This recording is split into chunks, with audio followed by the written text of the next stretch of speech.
that action.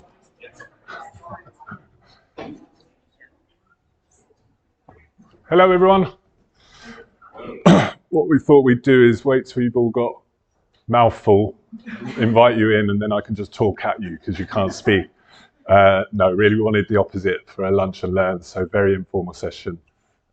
Wanted to demo ChangeAble, which is our change analytics platform we've been working on.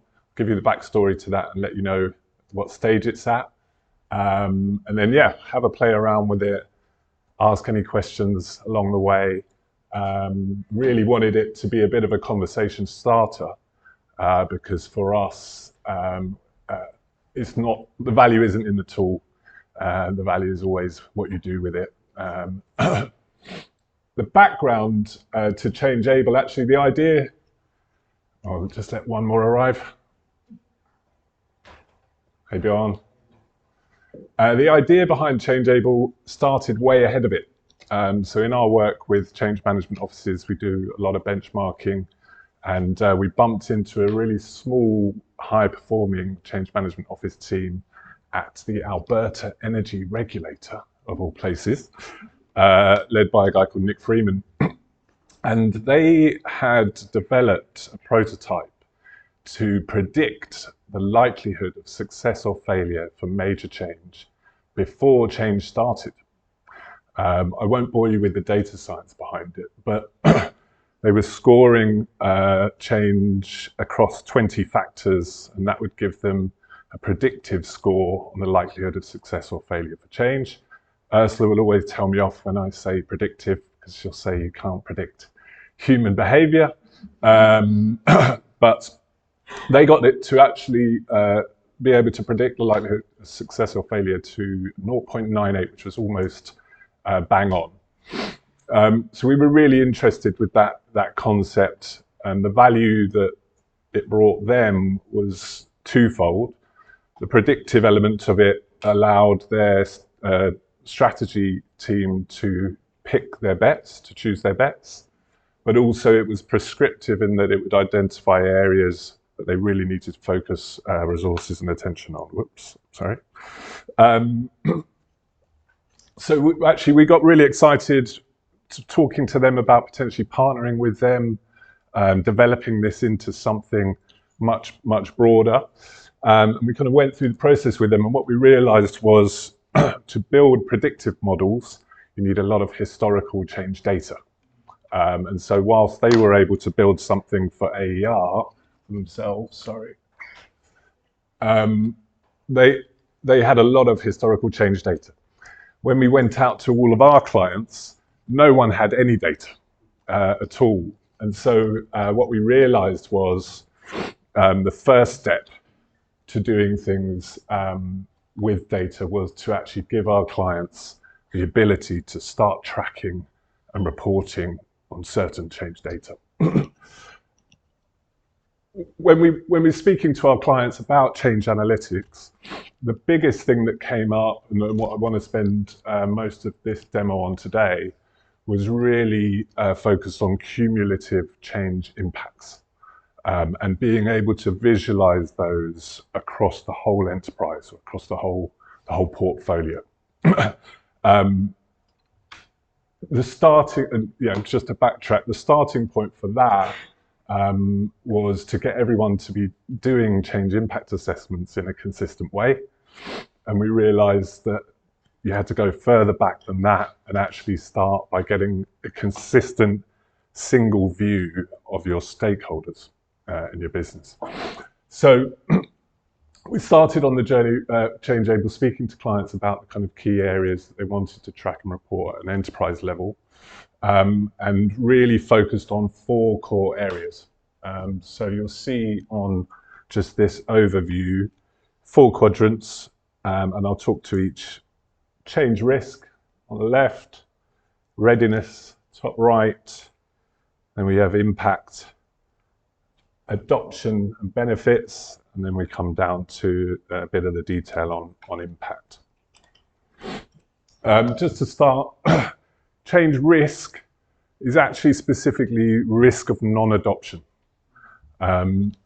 So we find that actually we don't talk about risk enough sometimes. And actually the first clients that we were partnering with in the beta for this found it quite difficult to go to a leader of change or a sponsor of change and say, hey, I've got to do a risk assessment. They tended to get a negative response to that.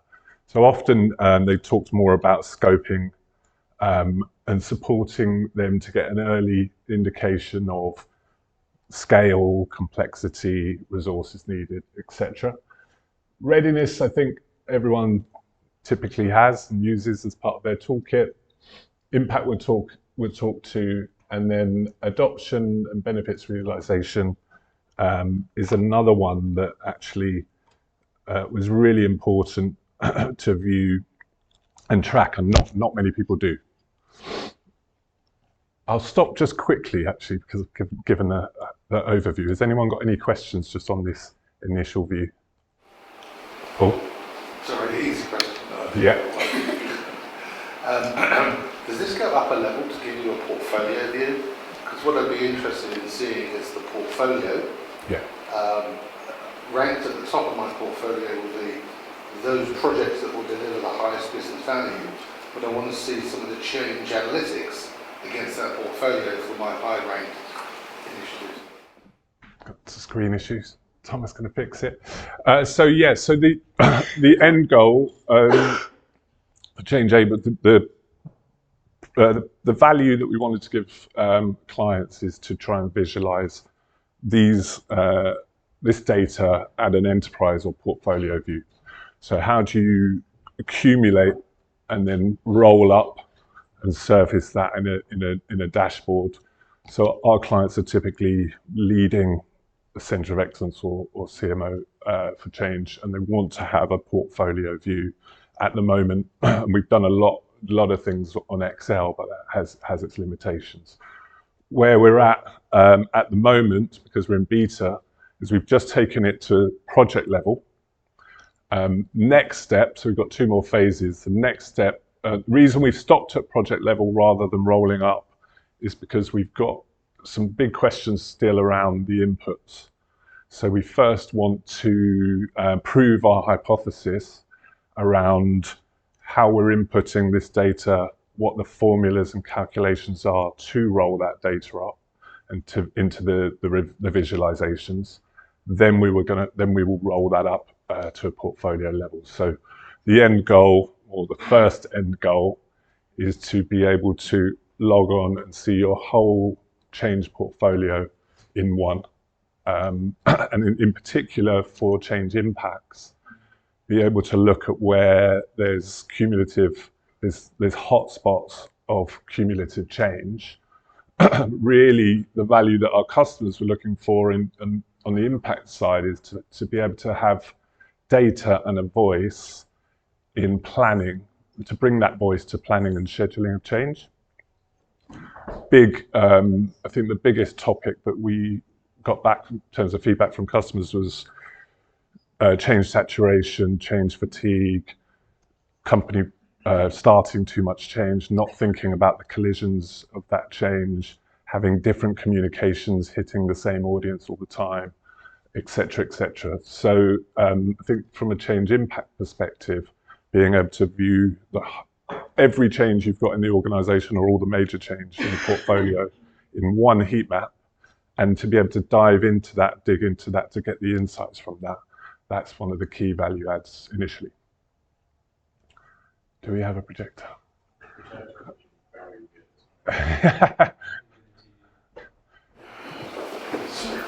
Well, you're waiting for it to come up. Can I ask a little bit more about it? Please do, yes. So traditionally, when we look at change impact, we look at it by role. Yes. As a role or business function, etc. So I'm seeing more of a shift in organisations away from jobs to roles. Yeah. Role groups. And it's centred around particular capability in the end-to-end process of what that company delivers or whatever. Yeah.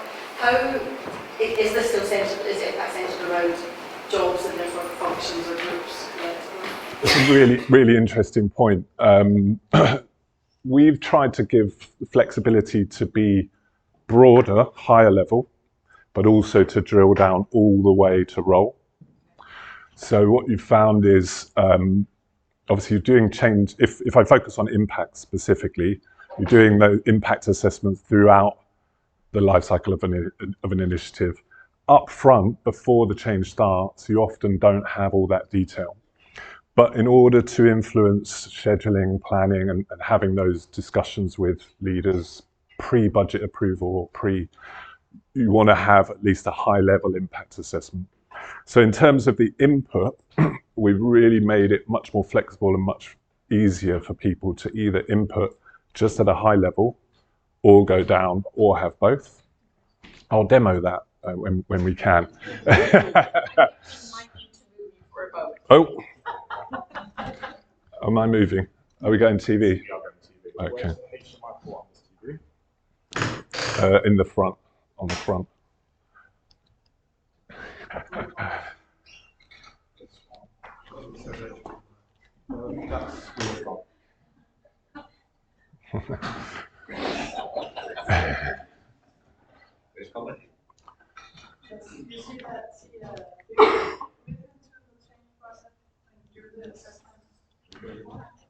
Sorry,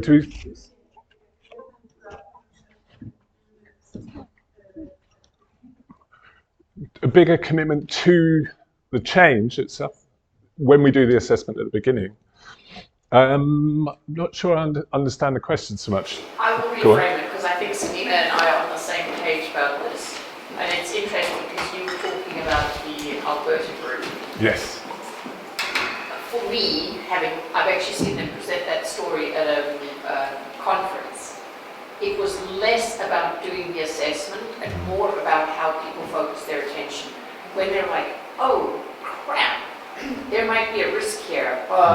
Then everybody's way of engaging with the change already shifted. There was a higher level of awareness. It's a little bit like you need people to open their eyes to realize that things could go wrong and it could have a bad, catastrophic impact on the business. So I think, Selina, if I'm right, that's what you're asking. If you do any kind of impact assessment and start to show things way at the beginning before the actual change has started, there's a very strong psychological case for doing that.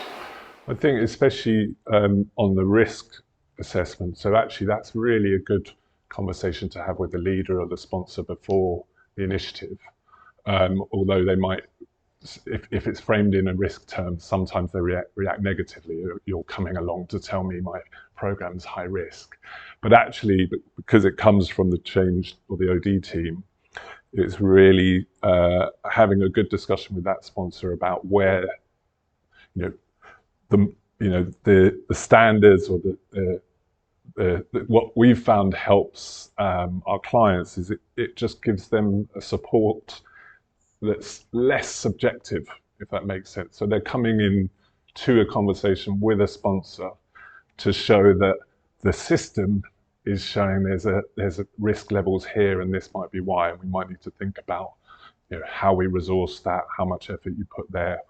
One of the areas of risk is the case for change, or accountability for benefits. All good conversations to have with a sponsor, or leader, or leadership team beforehand, and that's really helped focus attention, definitely.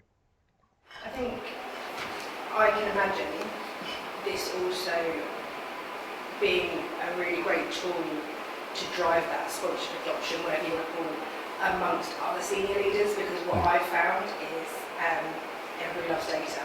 Yeah. And you can trust the data, like I say, it's less subjective. It feels I'm less presenting you with something that tells you there is a risk, and seeing something in a data format, a lot of leaders, particularly that I've worked with, seem to be very data focused. I've worked in a lot of IT organisations and whatever as well, and I think being able to present something in statistics, I think you're going to get, I can imagine we'll get much more buy-in, not only from your sponsor, project leader, project team, but also being able to then present that to the wider business as well. Definitely helps. I think just to step back a couple of points. When we were talking to our clients, a lot of what they were trying to achieve is really having a bit more influence, having a bigger voice, having a seat at a higher table. So rather than just being seen as an execution layer, actually having a voice in strategy planning. And so, as you said, leaders like data, having something tangible to show, but also track and report throughout. And I think also for less sophisticated organisations where change perhaps isn't embedded as well, I think it's from a slightly selfish perspective to demonstrate your return on investment in having a change manager in the first place. People still go, oh, we don't need a change manager on that, or, so actually being able to go, I can show you all of these data points, gives you a sort of, not credibility, but like this, it's more than just your opinion or voice or what have you. It also goes back to Ursula's point earlier about just being visual learners. We have to make sure that this doesn't replace change managers. Well, I think there's a big trend really for, because we tend to focus, our clients all tend to be in a central function for change. It could be a COE or an internal consultancy. The big shift or the big trend was a move towards portfolio management for change and integrated change planning. I think that was the key. Integrated change planning was a key one for us that triggered this initially.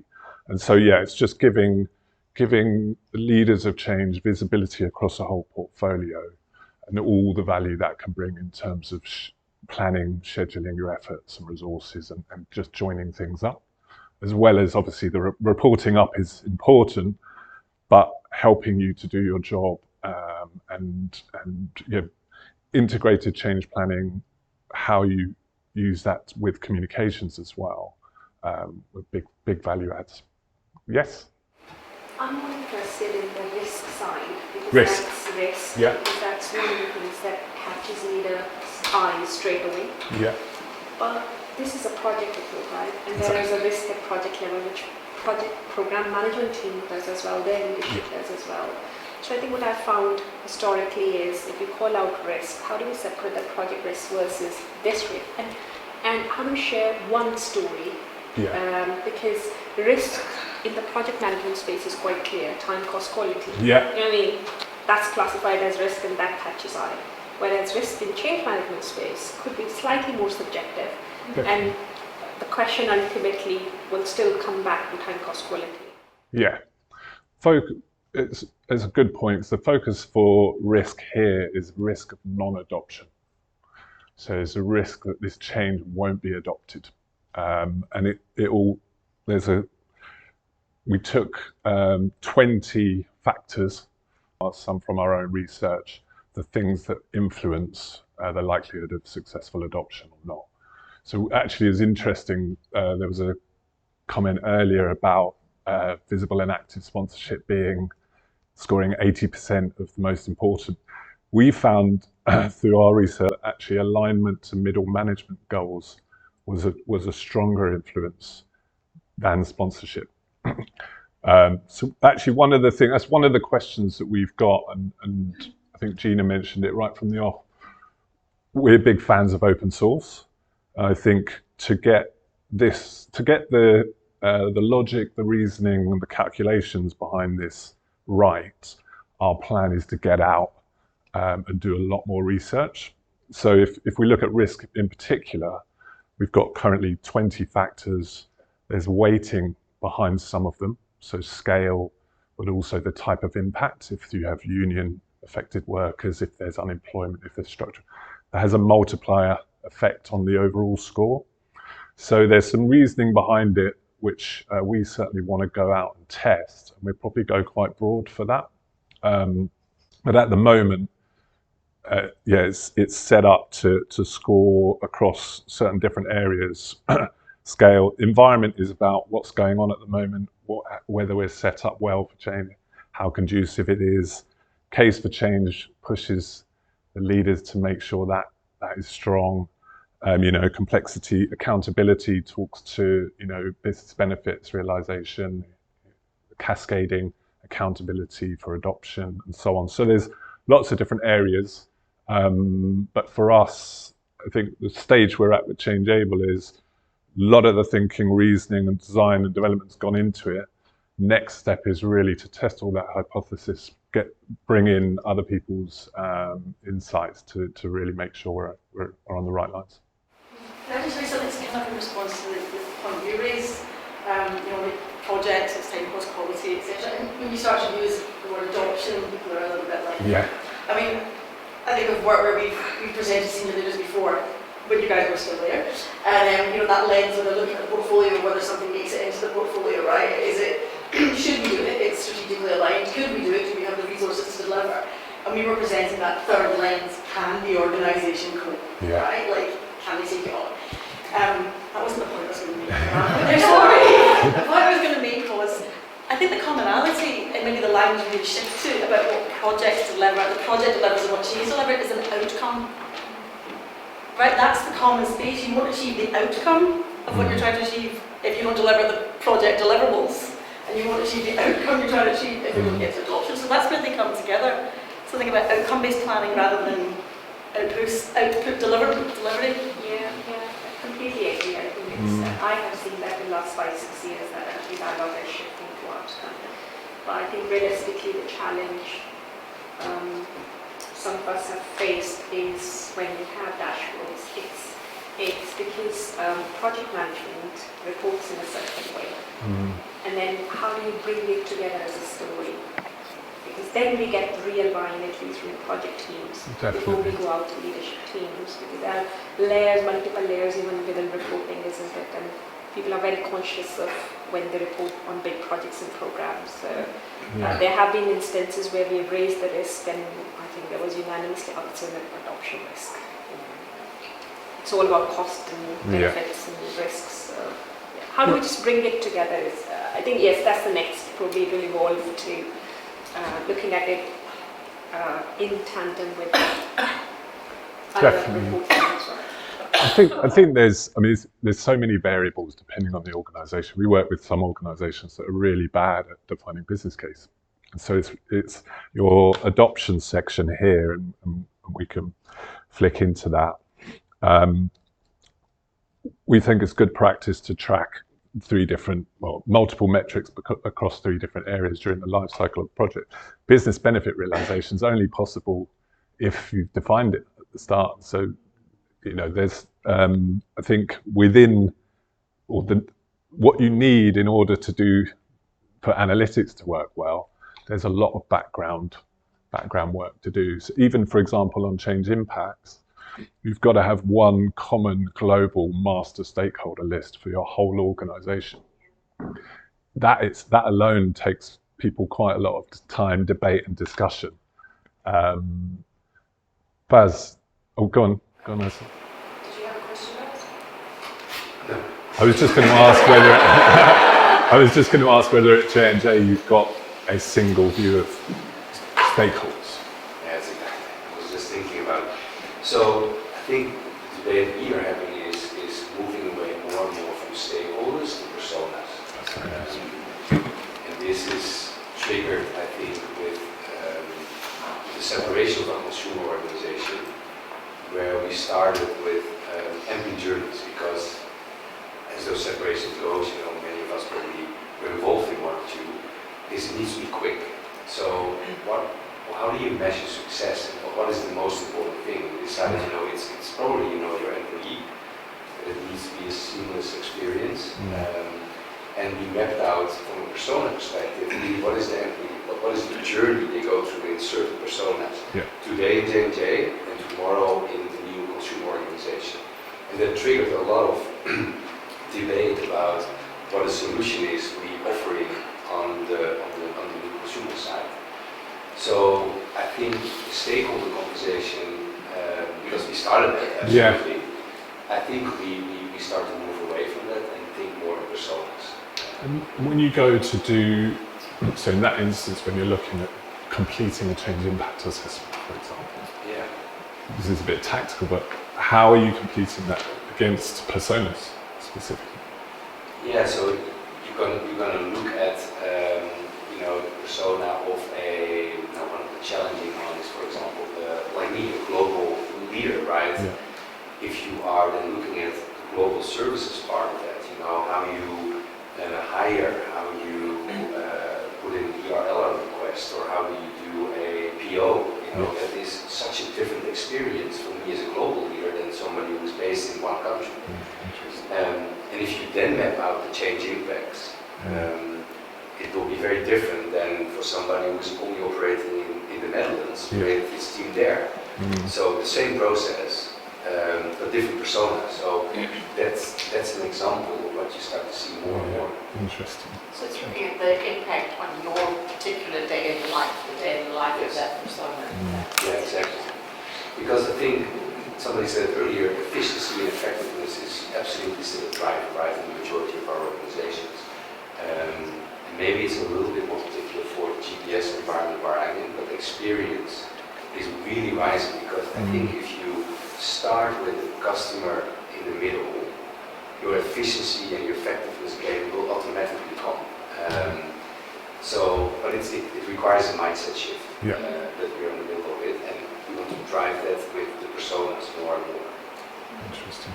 I find that quite effective, and I'm definitely have this battle with different change practitioners and how they want to do it, but I found that more effective when I'm dealing with 100, 150 different stakeholder groups, even by doing personas, but I can simplify it down to say that even these 4 or 5 personas have enough in common that I can channel my interventions, group them up, and so I do also find the persona thing works a lot better in terms of having a bigger scalable impact. Nice. You still need stakeholders in that environment. Yeah. Because, I mean, because I think sometimes you need to make the complex environment very simple. Yeah. Because of certain elements. So I think stakeholder mapping is still important. High level, and then I think you zoom in more on the personas to be more refined. Yeah. Go on, Nessa. I did have one other point, sorry, it's just going back to your question, Shilpi, about how you stitch the stories together. Something that I've used, and it didn't originate with me, so I'm not the mastermind behind this, but your project is about getting a solution ready for the organization, and your change work is about getting the organization ready for the solution. And that's actually such a very powerful way to frame it when you're talking with leaders, because you can say, here are the project matrix, and the project is designed to get that solution ready for us. And here are the change metrics, and this is designed to help us get the organization ready for the solution. So there's a natural connection or handshake in those two pieces of information. And leaders will very quickly catch on if your solution is almost ready and your organization has got red all over your dashboard. It's like, we've got to pay attention to that. So it's a really good way, Shilpi, to frame that conversation and connect it. And would that mean that you have unbundled analytics? Yes. So you're visualizing differently. My experience is if you bundle them together, you're lost. Yeah. The change stuff just disappears immediately. Yeah. And it's in the end, data are only meaningful if you describe them in insights, right? Yeah. So that is, I think, honestly, still where a lot of companies have to grow. You know, it's great to have some metrics, but you know, with data and those numbers are great, but what does it mean? So what? Yeah, indeed. And I think that's where the bundling needs to come. You know, that it's one story. And certainly project management and change management need to have one story, but then it needs to come from an equal point of view. You know, that both are important, and not that it's nice to have that there's some change management elements. That leads nicely into actually, your point around what to do with it. But I think I wanted to just spend a bit of time on the impact heat maps. Interesting, when we started we help a lot of clients with their toolkits, so we did a lot in Excel, and we were getting more and more requests for kind of portfolio level tools. We designed quite a few change impact assessments, but then also a CMO summary, so you can view a heat map of impacts for each of your projects. And what we realized, this may be our lack of Excel skills, but you get to a certain point where there's too much of a matrix. We were trying to do too much in Excel, and we really wanted to unlock that with ChangeAble. So in terms of the input for your change managers in your team or around your organisation, there's a much easier, more flexible input for a change impact assessment. So completing a change impact assessment, we thought we could save people a lot of time. So a demo of that, but also because we've been able to design a bit of a matrix, so we can now show what level of impact on what stakeholder group, where, how many of them, but also really importantly, at what time. So now we're able to see cumulative change impacts by timeline across. We've done across an 18-month period, so that the CMO or the change team can try and actually look at helping around scheduling and planning, but also focusing their attention of their work. So we've got two. I'll just dive into these, but just shout if you want any more insight. We have an overview heat map here, which just breaks it down by the different the different role groups, stakeholder groups. If it works. Go on. Sorry, you might be about to explain this, but so the colour that you've determined here. Yes. You've got 4 different quadrants. So is that a culmination of the status across those 4? No. So sorry to be. So to be clear, sorry, the heat map is specifically change impacts. Wi-Fi is classic. Here we go. So sorry, below there is just for change impacts. And then there's 2 elements of that. Again, this is one of the big questions.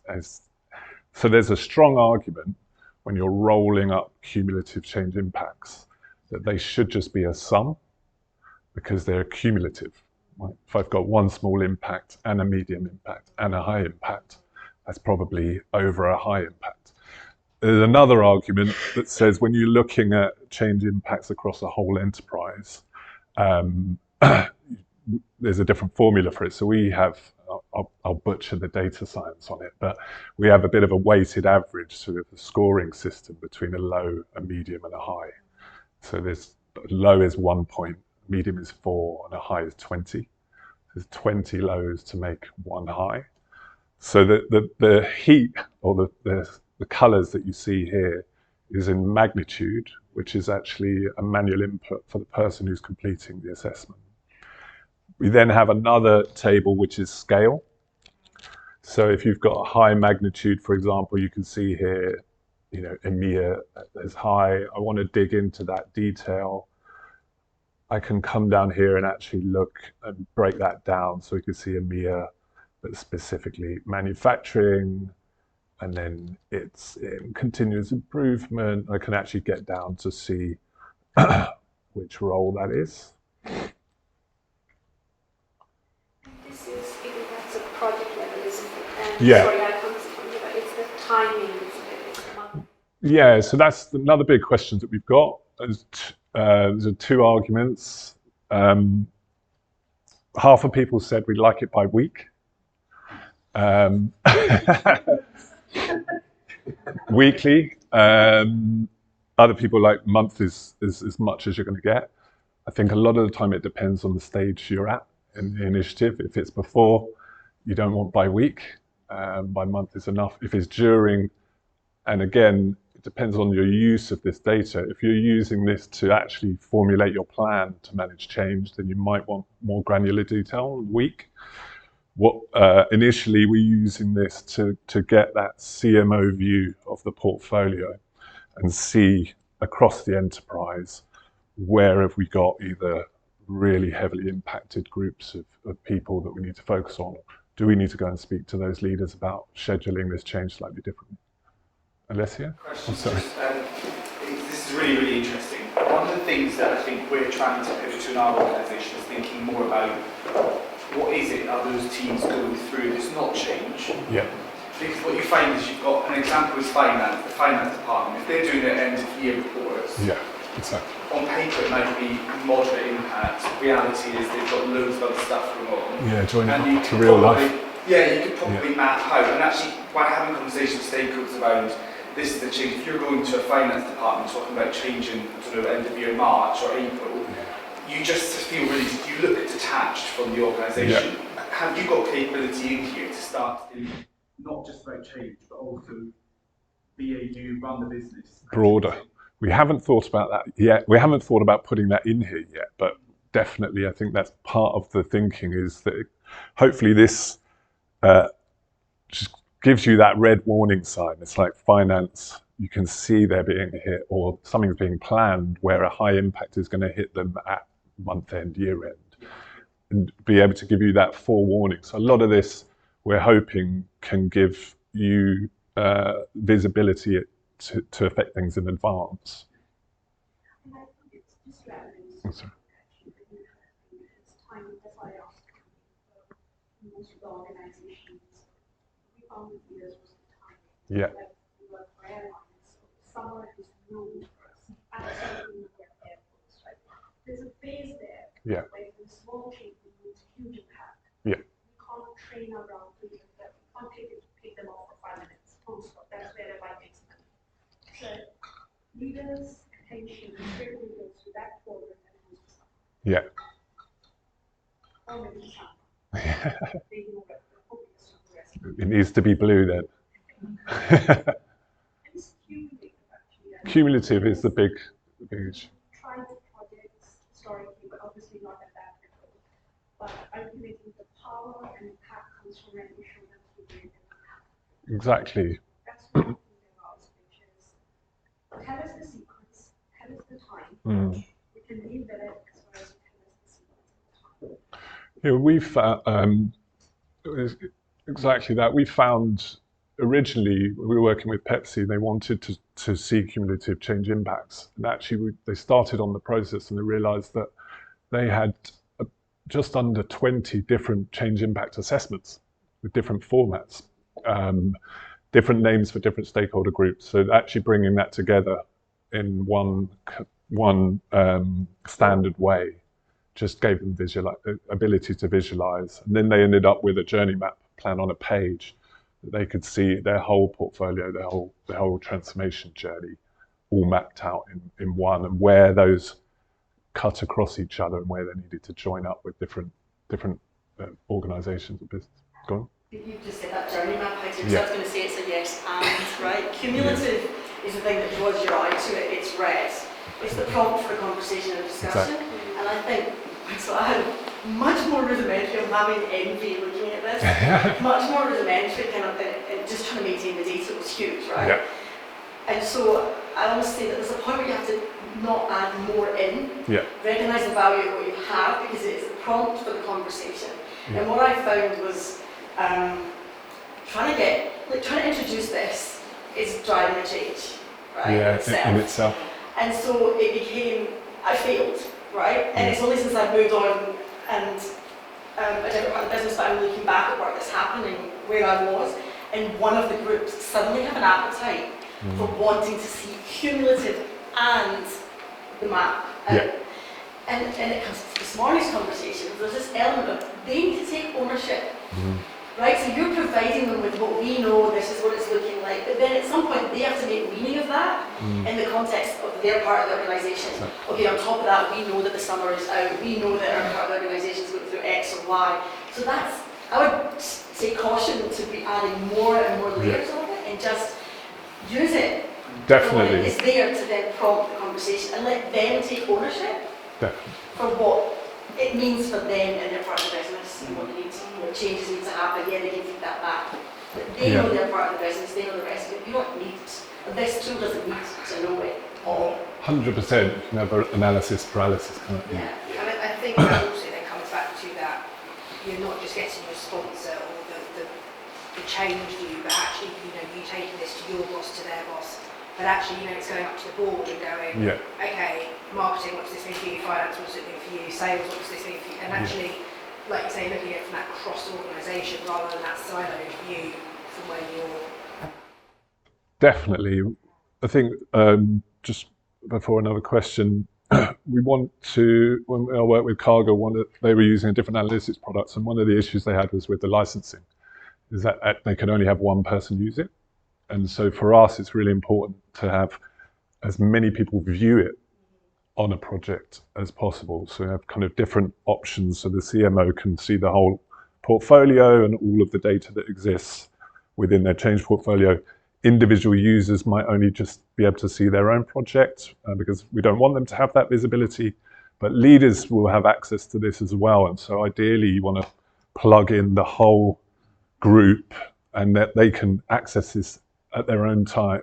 And really this was, to your point, Steph, is kind of, we really want to be focused on what's the highest value data for the CMO, for them to do their job better, be better at their work, but also for them to get, have that voice at a higher level.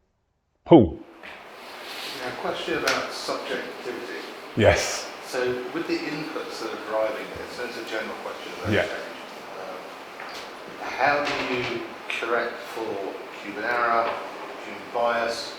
People can be naturally quite subjective sometimes. Definitely. I can't see it granular. Yeah, it's actually one of the challenges is that with completing the inputs and any change impact assessment tends to be fairly subjective. What we try and do is look at having a clear definition of what a high impact is versus a medium impact versus a low impact. And I think that would be organizational dependent. We have our own view on it. But you ideally, I think that one of the advantages of having kind of one source of truth, as it were, is also just driving that alignment to nail down what is what. So you kind of move to less subjective at least. But there is always an element of subjectivity. Actually, I really like Paul's question because I had the exact experience when we put something, I think, in a change impact as I can't remember whether we said low or high, but anyway, we spoke to the senior leaders and they said, no, we feel it's exactly the opposite. And so the conversation about the way we saw it from the business case and how they saw it was actually also really helpful. So I'm never too concerned if there's a huge difference of opinion, as long as we can have a conversation about it and then arrive at something we agree on. And maybe to build on the bundling, I think that's why if you bundle it, for example, with project management inside and change management inside, the story is much more about the project as a whole. Because if you say, hey, we are at risk on change management, and we actually see the same with project management, well, maybe there is a case, right? That it's not good. So then you step away from the conversation about, how credible is your data on change management, etc., because you're bundling it up with other proof points that you are on the right track. And the other thing is, for me, it starts with what do you want to achieve as an organization. I think I said it before. Exactly. If I look at it, I know how I would use it, but it would be different for every other organization. So, and I think what I see, for example, the project management side, that they have great tools, plan view or whatsoever, but it's way too complex, and we don't use all those insights and reports we get. So what do you want to achieve? I think that's the key question we get. Definitely. I think I that's understand to that point as well. So for me, if I was going to be using this tool tomorrow, I'd want to draw out more about business outcome and business benefit, because that's what's really at risk here. Right? Because if you get adoption wrong, if you get anything on the change front wrong, it's going to threaten your benefits realisation. So if I'm engaging my accountable owner with this kind of dashboard, I'd much rather have that business outcome and business benefit emphasised. I totally agree with you, and that's why I was wondering, Ibi, when you look at the impacts, have you thought about any way of linking the benefits to the impact? Because something could be a really high impact in terms of change for a part of the organisation with a relatively low benefit to them. And I think it's that sort of linking that benefit to impact that will facilitate the conversations that you want to have around what does it mean for me. And when you start rolling up to a portfolio management level, helps to inform the decisions around how do we roll things out, what do we prioritise, how can we flex in order to plan the change. Yeah, and I think that completely to that point is the actual tangible part of adoption, which like in our case as an example said it impacts German unions, which means guys add 3 months to your timeline of the Yeah. project. Straight away it hits, because now you're talking about the timing of the launch moves by 3 Yeah. months.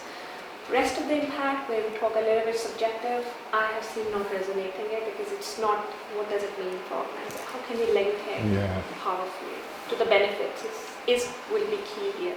I think it is a key point. The important thing for us was to make sure that ChangeAble is methodology agnostic. So there are a few other platforms out there that replace the toolkit, but we've always been methodology agnostic because we become a seamless extension of our clients' practice. So what we wanted to do is give people the tools, the ability to input and view outputs. But what we wanted to try and avoid was anything that kind of erred or moved into telling you how to manage change. So I think your point around impacts would be potentially very program or organizational specific. What is a high impact? You know, because the other argument is It comes down to the persona level, right? It might be a huge change for me with no benefit whatsoever. So Yeah. that's where you're going to need to focus your efforts, because that change journey is much harder for someone when the destination isn't where they want to be. definitely.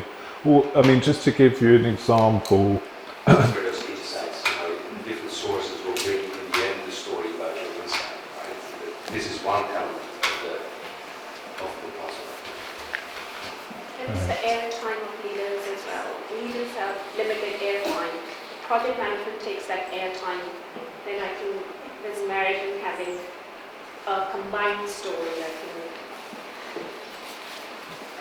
I'm just going to flick to adoption. I think that, again, can be very organisation specific, because where I'm working at the moment, we're supporting an HR transformation, and the HR VP, she is so pro change management. You know, she has a change manager and me as a comms manager as part of her core project team. So we meet 3 times a week. You know, she is so invested and brought into it and completely recognises that. And I would say that change in comms probably gets more airtime than project. So I think it can be, it's like the dream.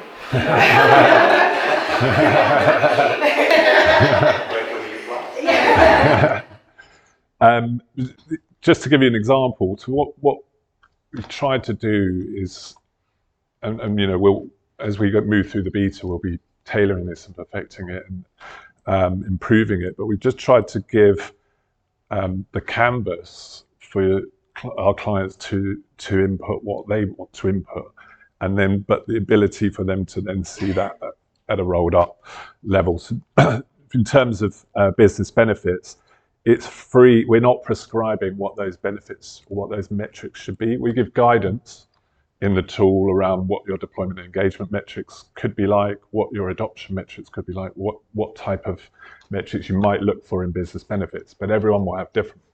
So we just It's the business outcomes rather than benefits. So the business outcomes align to the company's strategic goal, they align to some cost-saving initiative, you know, some way of actually showing the relationship between the level of change and the return on the investment. definitely, that'd be, that's an important one for everyone. Let me just, is there any other questions? Go on. One more question, sorry. It's actually more around engagement metrics and adoption Yeah. metrics. One of the things, obviously, this should be a prompt to have conversations with leaders, right? One of the things that would be helpful to be able to do is to map the scores that you're getting around adoption to impacted teams. So you can be going to leaders to say, on a trend, your adoption score within your team is below the average, Yeah. or is at this point versus your other colleagues which are at this point. Is there a way you can do that as part of this tool to sort of map the two? Definitely. So there's, within adoption, within this tracker, this is really just a tracking and reporting tool. So it's free for you to fill in whatever you want, and you can have as many lines as you want. So, and then it's just, visualized very easily. So there's literally any number of You can have any number of metrics, and it's there free text. What we also found is important. It seems stupid, but actually just having historical data, to being able to go like somewhere that this is stored that you can look back at. The goal, obviously, down the line is to then start providing. The ultimate goal for us is to work with clients to get to a point where they have enough historical data to start spotting trends, patterns, and then providing intelligence. So further down the line, we see this much more as an intelligence provider than just a tracker and reporter. But where we're at today is no one has any data. So the goal is to start give our clients the ability to track and report, and then more will come as more data arrives. I think these tools have been so supportive and helpful. I think for me it's how to translate what you get into something. Given we talked about people responding to visualizations and things and wanting to sort of see stories, patterns and stuff. How do you take something like this and actually say there is a compelling story behind it? So you're not just seeing this red and green or orange and colours on a map, and actually really give some context. And I appreciate there is a role for us as practitioners to do that. But I guess that's for me is sort of really elevating this into something that becomes a really, really powerful, supportive. So I'm going to take one run at your question first, because I think that's where the Azorial community can really help. So this is, when I was saying earlier, it's about safe experiments. If you're going to use this tool, or you have your own tool, and you're thinking, gosh, as a practitioner, how do I really, I've got these insights, how do I shape up the conversation? Bring it into the community, and then we'll figure out with colleagues from other organizations and so on, because that's where we can really help you build your mastery, work out the kinks, etc. So that's exactly what that capability community is all about. Alistair. And to bring that full circle, the most, to me, the lens that I put on things, the most important or influential thing you can do for something like this is to say what decision was taken as a consequence and why. And if you start to collect that, you've got the story of this was the informed decision by this. And then that also helps to put in credibility to a message when you say we're doing this, or we chose not to do it, or we decided to delay, or whatever. There's evidence for it. And I think to build on both of you is that I think this is a core capability, and let me speak only for our organization, the core capability that we are still growing, because I think we are in the era of data. We finally have the conversation about how do we collect it consistently, how do we put our data governance in place, but we are not even close in getting mature, bringing data to insights and tell a story. So it's not a unique challenge we face as change management practitioners. It's I think a challenge that all companies face at the moment. I mean, if I speak for us, we're also looking for how do we build that capability. We are in GBS, we sit on so much data, but how do we unlock it, right? With stories, with insights that we bring to the business. We didn't crack that nut for sure. Sure, I saw analytics on your. Sorry? I saw an analytics box on your org chart. Yeah, I don't read that.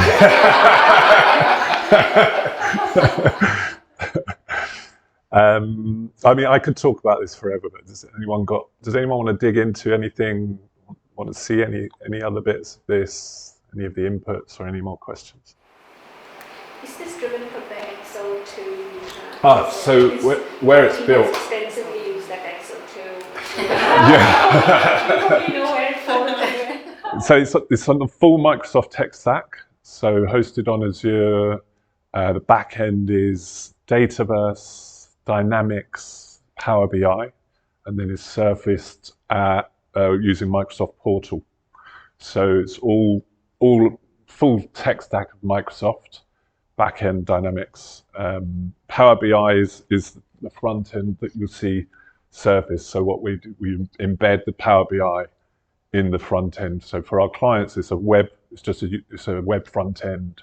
You just log in online cloud-based service. And then we're looking at, Microsoft keep changing their licensing, annoyingly, but at the moment we're looking at an embedded license. So each client doesn't have to have a license. We can have a bundle for clients.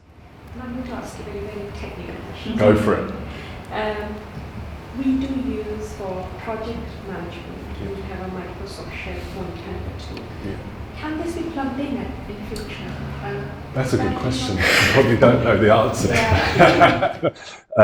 I'd have to refer to the tech folks, but I mean, it is just a website, so you will have your own access to your own portal, as it were. So you can certainly embed a link to that. In terms of sign-ups and users and whatnot, you have different user types, but we would say you up, Shilpi, and then you would be able to invite your team, and they'd have invitations. So because we sit within EasyJet's investment portfolio team, they already have tool. Yeah. So bringing another tool for a different way will get probably less fine, but if there's a plugin we can connect, because all of our change data only sits on that. yeah, interesting. Well, I'd love to dig into that. Yeah, I mean, I don't expect an answer, but that's just something to consider. That it would be really interesting for us to know, because that's something we expect to come up against a fair amount. Sorry, Bjorn? Yeah, just a quick, I mean, this is really interesting, I think, getting that overview and understand there's a lot of things behind. But one thing you haven't really mentioned, what about ESG and sustainability? Is that something that takes sustainability as an example? When you drive change today, that would be one of the key drivers. How to make change stick? No, sustainability, no, from an environmental. Oh, okay. Is that something you put into it at this point? Or Not at this point. Next version? Not, yeah, well, we'll add it to the list for phase. No, all of this kind of stuff's really interesting to know. That's not in there at the moment, but something really interesting to see if that's featuring.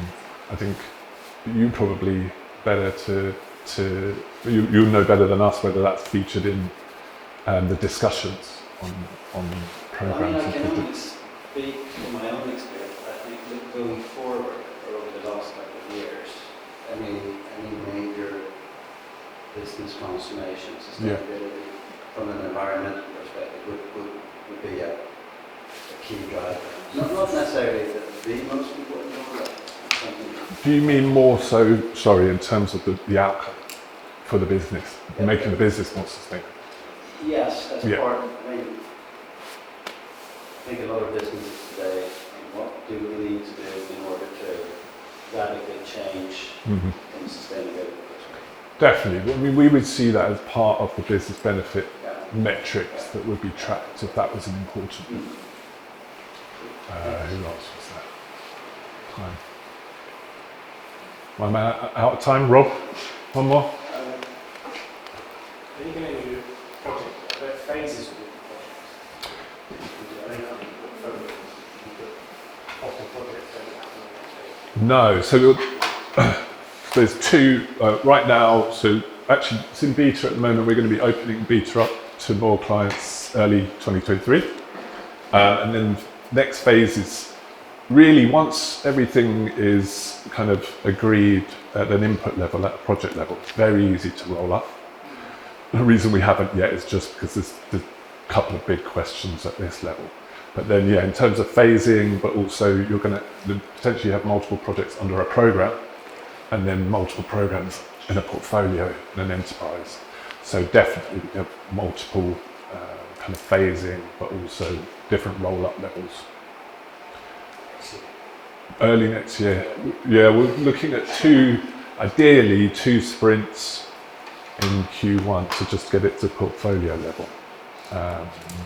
But some big questions to be answered around the scoring mechanism for cumulative change impacts is a big one. What's your opinion, Rob? I like it. Nice to be a bit provocative. I think it gets the conversation going. Yeah. Change team going to board meetings and project meetings. I have to literally shoehorn a change slide here on purpose, make it quite a different template. Yeah. Work with flags to get the conversation. I think this is a nice representation. It's interesting when we looked at impact specifically, we spent a lot of time on the impact question with lots of different options into how you present a cumulative picture. The one thing that came back from everyone is you can't dilute it. So you can't, it's much better to give a worse perspective than a better perspective. You can't dumb down a high impact, but you're better to over egg. But when we looked at, yeah. The project or program audits focusing on what that's about. Yeah. Portfolio and change fatigue and so that's a separate. Yeah. Decisions that we Brilliant. We done? Gina? I'd just like to say that if this has piqued your interest and you want, see some of the faces. So if this has piqued your interest, we've actually created a little bit of an offshoot from the community, which is like a ChangeAble beta testing group. So we'll update people via email, and then might in the future, when we start to open it up a bit more, have some conversations and discussions around that. So if it's of interest, you can we'll send something around after that, but also there's a place to sign up in there where you came in. Thank you for listening.